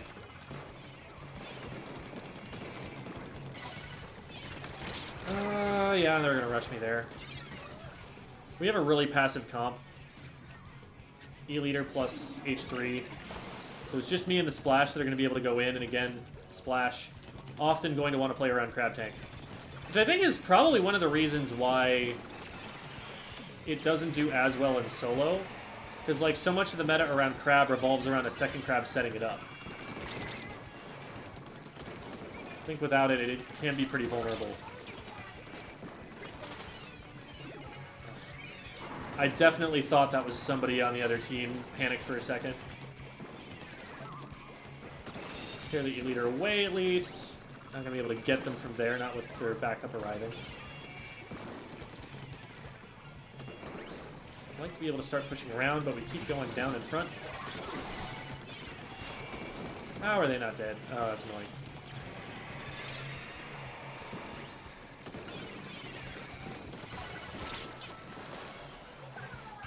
I'm amazed that the torpedo didn't actually kill me there. Definitely thought that was going to happen. Oh, man. Oh, no.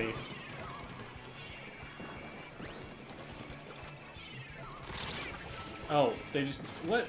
There was someone there. I guess they just missed shots or something. I was just, like, so confident that we had the right side held there. Okay. Well.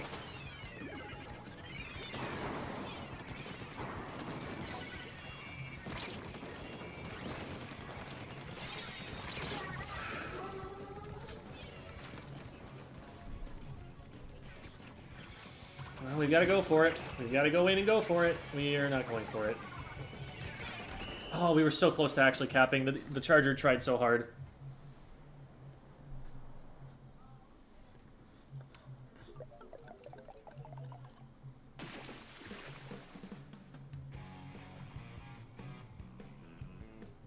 Didn't think it was possible you'd be flanked by... I mean, they came up the only route that they can possibly take to get there. It's not like the route is inconspicuous or anything. I knew I had teammates to my right and thought that they would stop it. That, like, I would see signs of a fight before that happened, so. A little bit of creating a blind spot for myself by just assuming that they had the stopping power there. We'll keep going.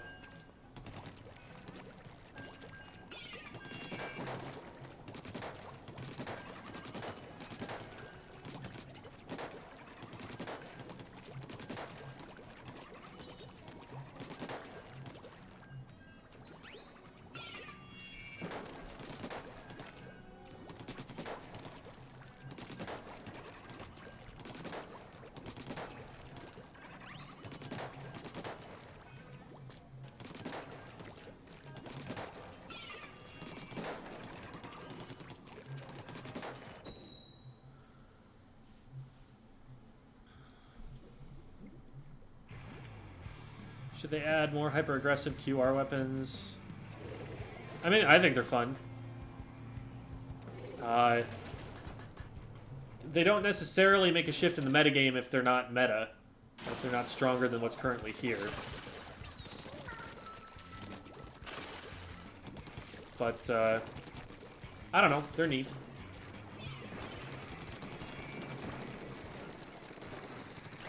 Do I want to push around that? I definitely want to get the big swig.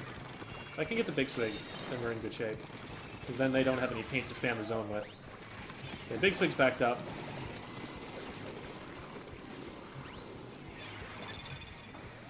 I mistimed it a little bit. What? How did I kill it? What? The bomb... Did the bomb not get sucked up? Bomb must not have gotten sucked up.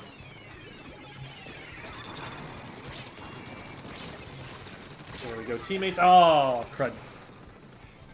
I had everything covered except for that. This might be unsafe. I probably should not be doing this.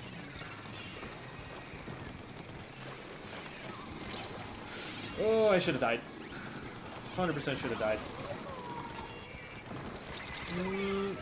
Okay, well... We're getting pushed up the middle here. Junior's just gonna get collapsed on from all sides right now.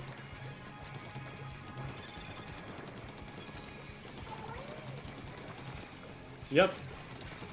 That's what happened.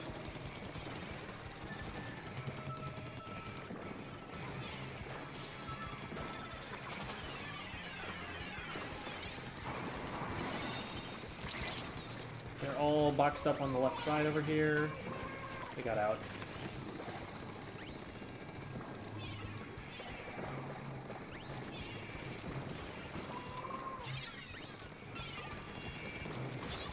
Alrighty.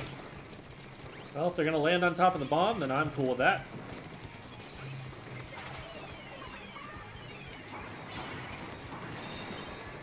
Beautiful.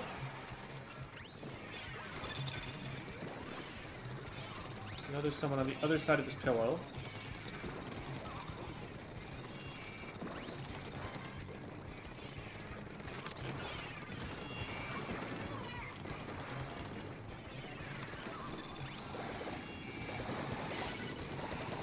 Gonna spam fill that so that it ends sooner.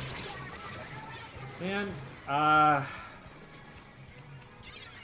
just everyone kind of died at the same time as they pushed up. I think we need some more pressure on the in mid, unfortunately, which is not what I'm good at doing. I'm much better at like holding a side angle, but we just like keep getting rushed in front. And that's causing problems with, like, our Hydra.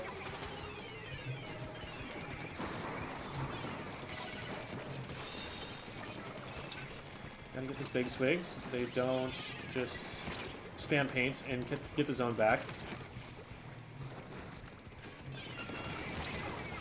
Beautiful. Okay. That should be lead. Did they drop? No, they didn't drop.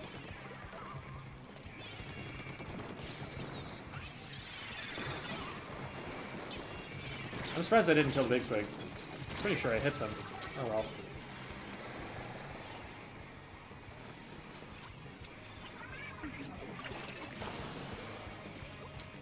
Alright, well, we got lead back. Unfortunately, we're going to go down here for the most part. We might actually be able to save the jump, though. Oh, not quite. I don't want to get myself back in here. Please shoot them. Oh, no. The guys behind! Hello! Turn around! Oh, my goodness. I don't think the Hydra ever learned that anyone was there. We should still be able to get it. I think looking at the situation we're in. Maybe not. Maybe so? Stamper popping off? Okay.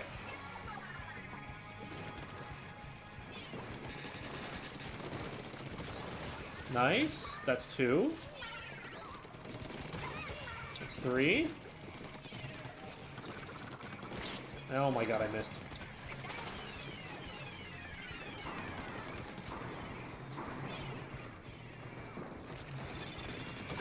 Nope. Nope. Nope. Maybe? Maybe, yeah. That's fine.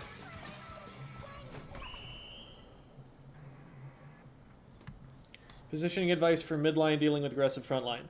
Always, always, always have an escape route and keep your range around blind corners. If you're getting jumped by them, it is because they're using cover, because they should not be able to get close enough to you if you check your corners and play safely enough. Paint defensively, pie your corners, and make sure that you're, keeping your awareness around you so that if something changes in the ink around you, you're still able to hold out. Realized I go down to blasters a lot, especially Clash as a short-range shooter. Clash specifically, I honestly just try to outdamage. Like, my weapon splats so much faster than a Clash blaster does that if one gets on top of me and it's already hit a shot, I just do that. Like, if they're on top of you already and you didn't see them coming, I mean, that's the first problem, that you didn't know they were there before you went in. But once they're there, just try and trade. A lot of the time you can even just get them cleanly, despite the fact that they started shooting first, because their weapon is bad at DPS. For other blasters, okay, yeah, maybe come up with a different plan. But the Clash is just, you can just disrespect that weapon sometimes.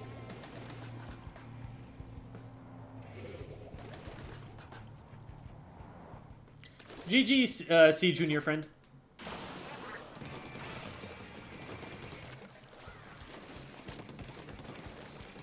Can we get the entire lobby to assemble in chat?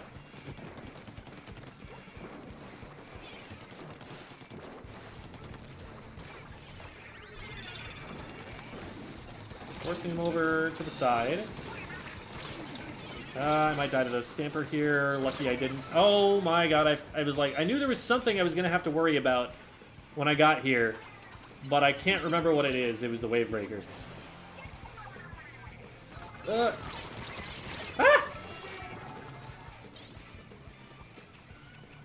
Okay, so the jump was not a good idea. This is what we found out. We don't really want to go in just yet. I have special ready to go, so we can use that on our way in, but we need to make sure we're not dying to C Junior stuff. Holy crap, shoot the torpedoes.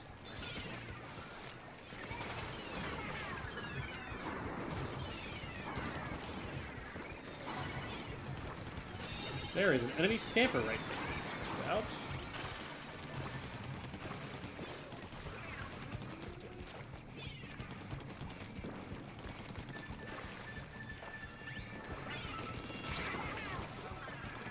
Heh.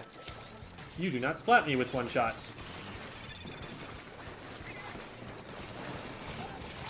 They just kind of stood still there. I think they missed a zip.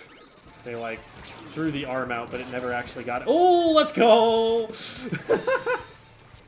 That was really convenient that they got shepherded into that one spot by the tri-strike. And it was right on top of my bomb there. Okay, good. We did collapse on that. Oh, please don't let the zone up. We do not have to let them have the zone here. Oh, we do not have to let them have the zone. We let them have the zone.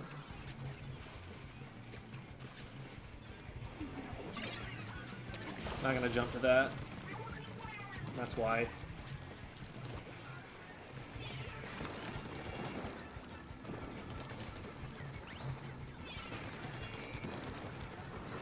I'm just not gonna worry about that for now. So there's several over here. Where was... Okay, well, we should be able to follow that up, right? We catch that player? We catch that player. Okay. I definitely could have been more patient going in. I just didn't want to let him, I don't know, get away. What are they going to do? Really, wait for reinforcements is all they can do there.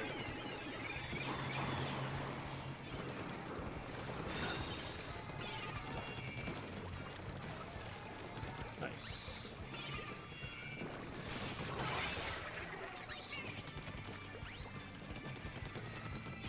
And at this point, we can just kind of feed. Because any amount of time that they spend shooting me is not spent on the zone.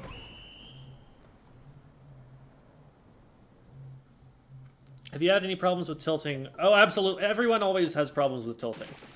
Like, that's something that everybody struggles with to one degree or another. Some are better at it, but everybody tilts sometimes. The trick is to know what causes you to tilt, so that you're especially looking out for that and compensating for it. And to recognize maybe things that you say, things that you think when you're tilting, so that you can spot out that it's happening and stop it, or really more realistically take a break to prevent it from happening more.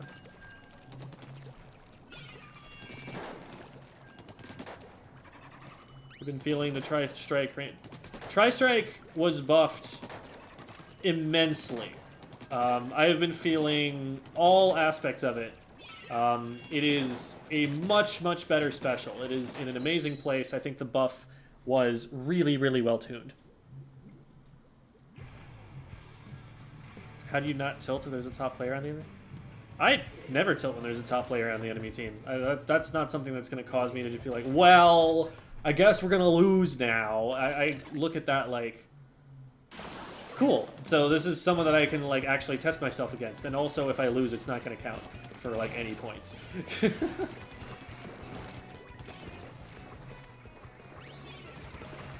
anything, I get more frustrated by only ever playing against players I can beat, because then I know I'm not going to get that many points. And if I lose to them, it feels bad.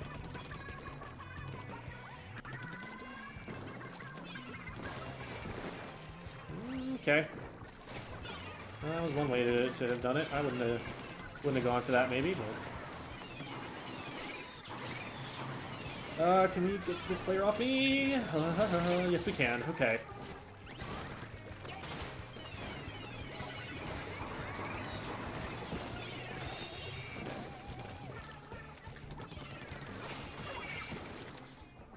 Well, that's neat.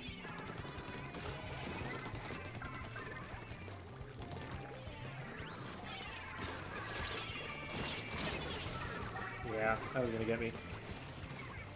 We got two over here, though. That's awesome. I think Amaryllis sees him. Oh, this might be not safe. Might be less than safe. Slip behind this corner, get some information. We got someone on the left. Oh, crap. I need to back away from this.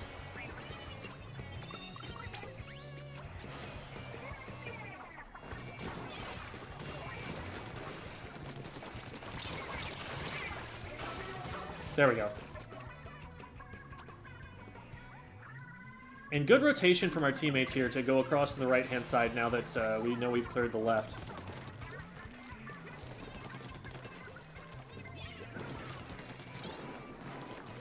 They're going to try and go over the top again. That's what they did last time. Oh, they actually didn't. They went right. Noted. Nice.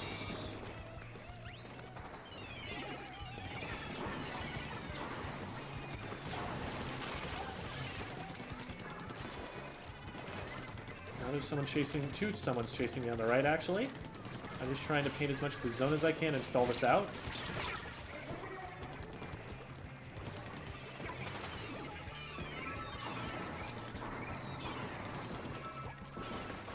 Can we paint the zone? Ooh, boy. There we go.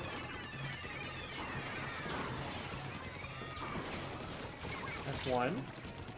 Can we get them? No, we can't. Man, I actually had a pretty good sequence there.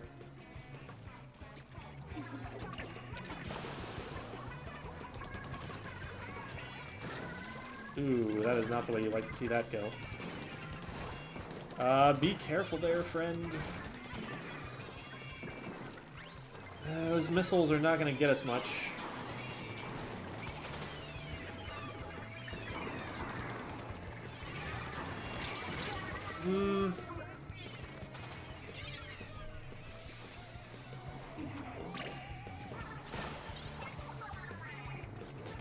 They're all going in on right, so I'm going to drop here and try and come in from behind.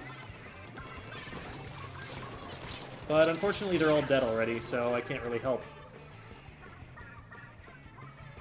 Ugh.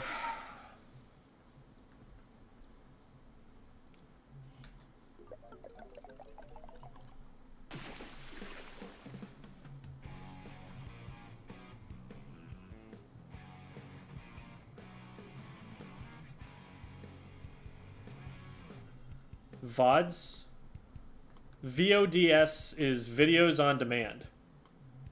Well, VOD is video on demand. So VODs would be videos on demand.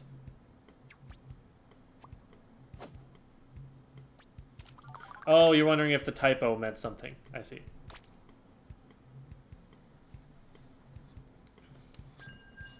So your Discord server a good place to find some friends to play Splatoon with? I mean, we've got like 5,000 people in there. Probably someone to play with who likes Splatoon. There is a looking for games channel. There is a looking for teammates channel, like a team recruitment channel. So if you're looking for people, that's one place you can go and try and put a ping out there.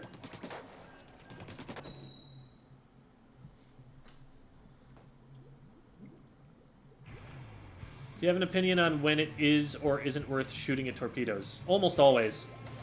If you have, like, a longer, like a weapon that has to charge, like a Hydra, well, not even Splatlinks. So Splatlinks can just shoot the torpedo and then shoot someplace else, but something like a roller with a really slow fire rate, or buckets, or chargers, then you have to think a little bit more carefully.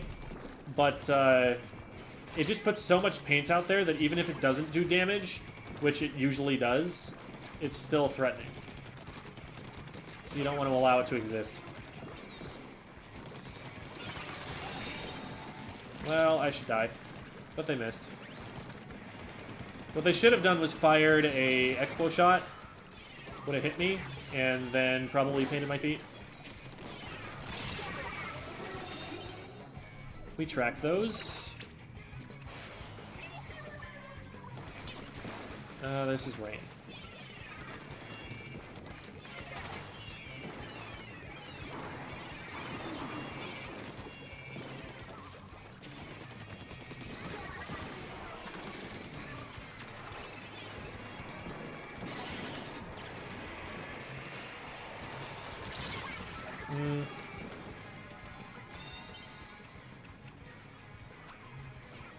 There we go, nice. That's 2 down. We should be able to take zone and potentially move up. We do need to paint here. We're losing the zone for no reason, really. Man!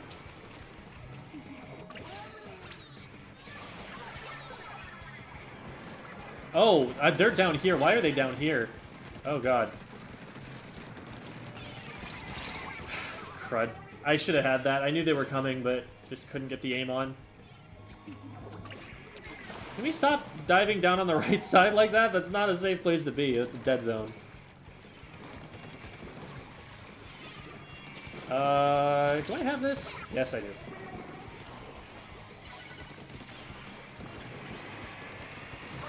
There we go.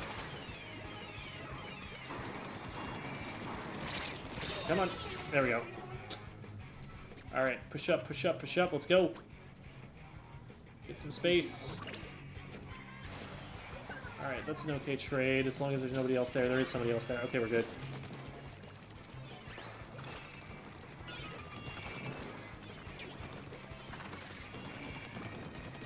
my god. Oh my god, I missed everything. Jeez, that was so rough. Ugh. Gross.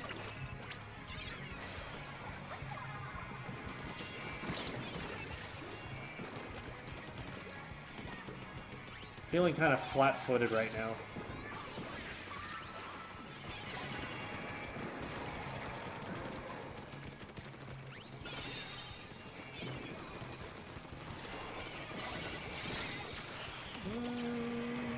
Can we get here? Yeah, we can, but we're going to be seen. Okay, we're jumping out.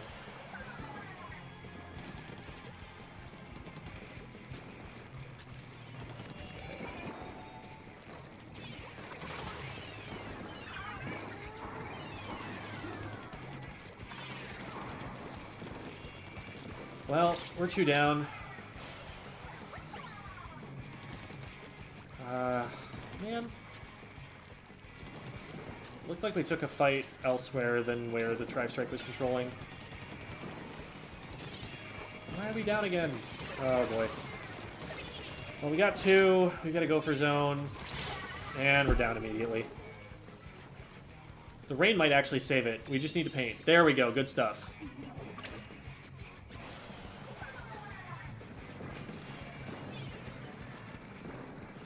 Come on, you know you want to drop.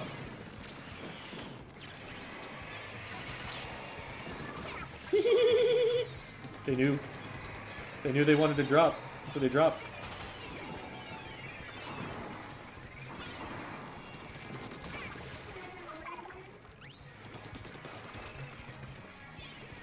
We don't want to push that too hard because they do 2-shot.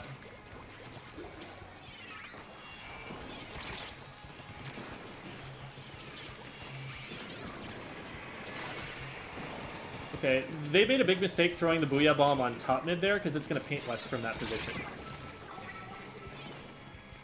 We gotta shoot some shots and splat some people here. We did not do that.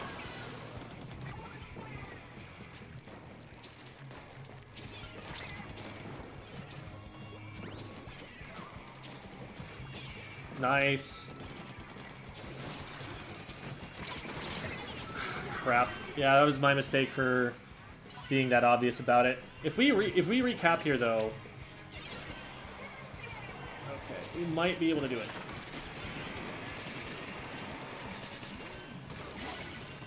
No way. Oh my god, we did it. Okay. Huge shoutouts to the Explo there. Multiple game-saving plays coming from them.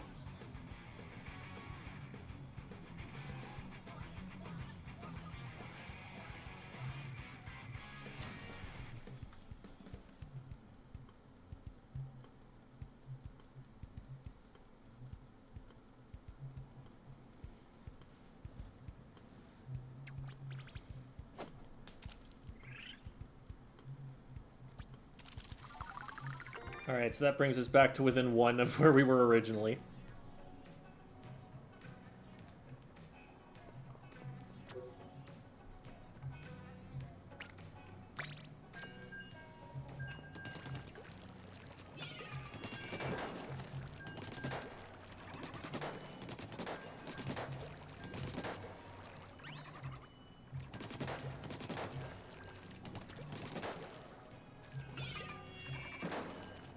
Please help me point out what I'm doing wrong, what I need to do to improve.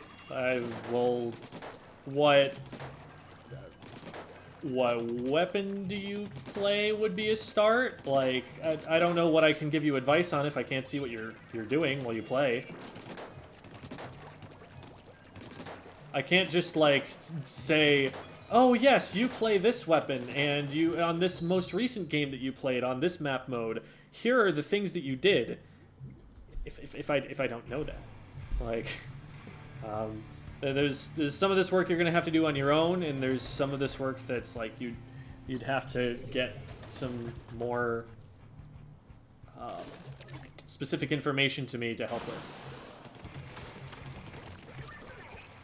Aw, thanks guys. Y'all are wholesome. Okay, we're 1 down already.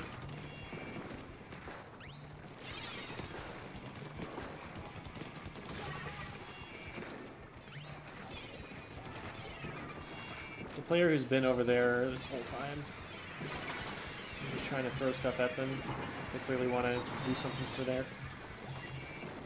Blaster probably dropped off somewhere over here. Oh no, they're down. Well, I'm probably dead here.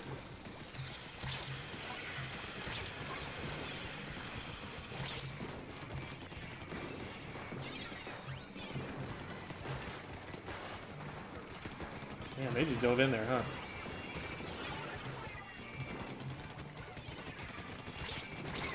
Crap, they used their range against me.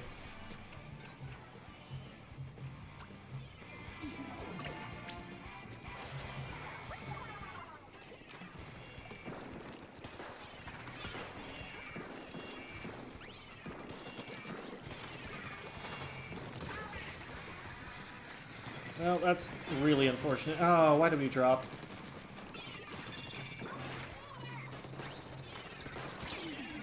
That marks me from there. I do not understand this special at all. Where did they put the wave breaker that's up that high? Did they throw it up on our plat? I didn't see it. Well, we've got to go now. We've got to go a while ago. That felt like solo queue. Ugh, that was gross. Every time we were trying to make a push, someone would go down right as the push was starting. It was really, really bad staggering. Dying at, like, the worst times so that we couldn't ever regroup. Myself included.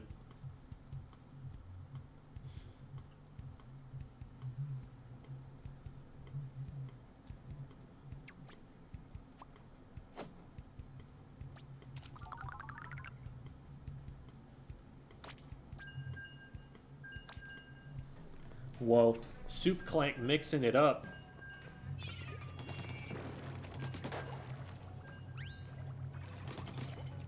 Have a most wanted kit for Splattershot? The Tenatech Splattershot kit from Splatoon 2. Just give me that back, please. I will never play anything else. That's not true, but... I will never want to play anything else.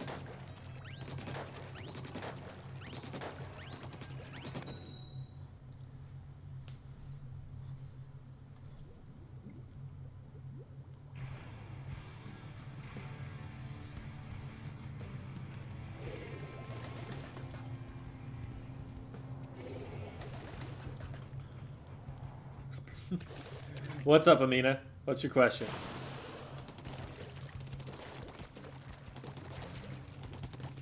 Amina is my teammate, for context. Ah!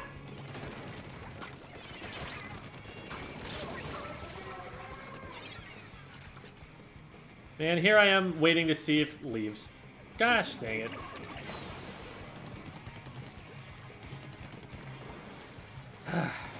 I'm gonna blame Amina for me dying there, because I was waiting to see what the question was, and then there was no question.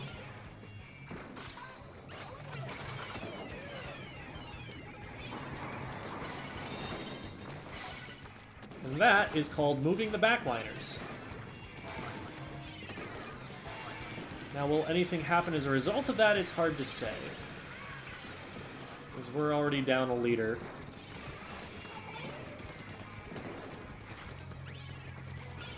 We're gonna lodge ourselves in here and be a pest as much as we can. We're gonna have to leave. Dang it! Recognized it too late.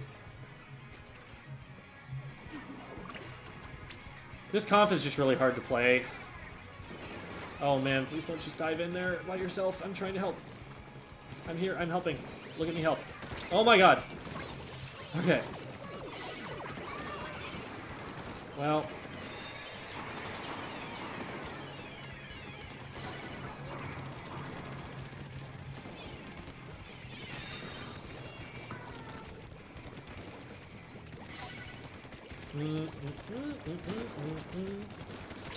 Okay, whew.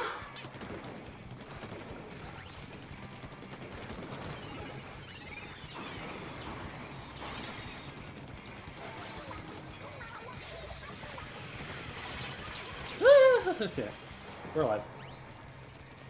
Why do we not have a zone? There we go.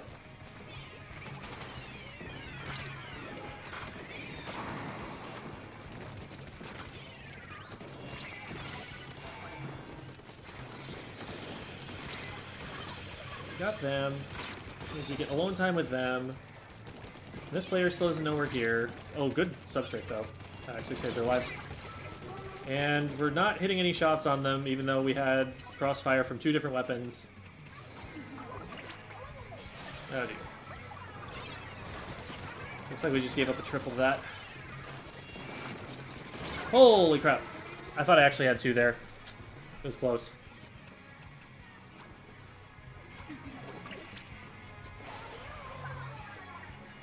Oh, dear.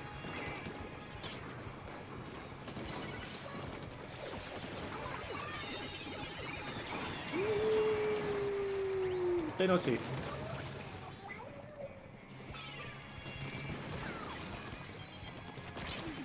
Everyone tries to jump into the E-leader. If you get the E-leader, a lot of the time you can get someone else. Nice. We kited them back. And now we're in this.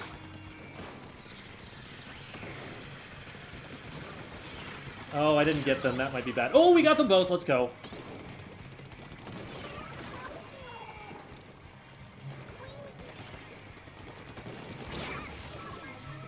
Okay.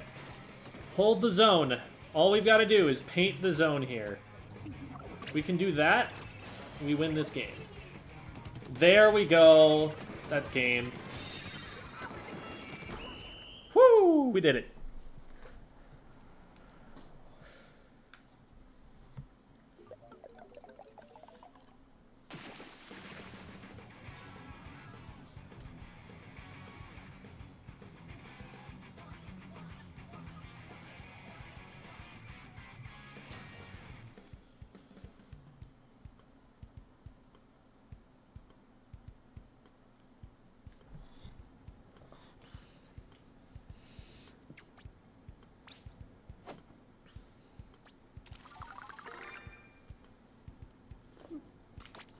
Alright. Well, I would love to continue going on this ticket, but I do have some prior commitments that I'm going to have to go to later on tonight, so I'm going to have to call it for now. We're going to head on over to a raid on Twitch. So we'll go and let's go say hi to Milana, a fellow teacher. For those of you who don't know, I do content creation full-time here, so I've got a whole bunch of stuff that I'm involved in. I'm on Twitch, I'm on YouTube, I'm on TikTok, I have a Twitter account, there's a Discord server, as a lot of us have alluded to already. I also do have a Patreon account and a Metafy, because, like I said, I do this full-time, so those definitely help with paying the bills, especially when ad revenue is down, which it is down by, like, more than half of what it was at the end of last year. So it's always good to have those in the back pocket as well. So there is the list of all of the links to all of the stuff I'm doing. In addition, right now I am in the middle of a HelloFresh campaign. HelloFresh is sponsoring the stream. So if you are interested in checking out that meal subscription service, they send you food pre-measured, you know, ready to go pretty much. You just have to cook it up yourself. They send it in a big old box to your door. It's refrigerated in case you live in hot climates and it would go bad otherwise. If you're interested in trying it out, right now, if you use the promo code that's above me, POGHF31073, but who's counting, then you will get a really, really big discount on it where it actually goes lower than the cost of groceries for the first several boxes. So it is like cheaper food than you would normally get. So that's a pretty good deal, I think. And that way you're like supporting the channel, but also getting cheaper food. I don't know. It seems like a good idea to me. But I have tried the food, like I tried it on stream, and I've been finishing up the remainders of the box, and it's all been pretty good. Like, I really liked the, I don't know how it's pronounced, but it was a Korean rice dish that we just made like a day or two ago. So that was really good. Anyway, let's go say hi to Milana, guys. Milana's pretty neat, pretty groovy. She's if you've been around Twitch, then you've probably seen her around. But really quickly, for the YouTube folk, here is the link to Milana's stream, so that you can follow along. Oh shoot, that's a semicolon.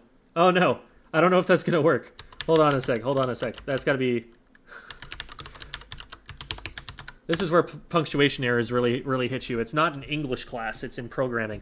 All right, there we go. Now we're all set. Now we're going off to raid Milana. Thanks for watching, everybody. Y'all have a good night.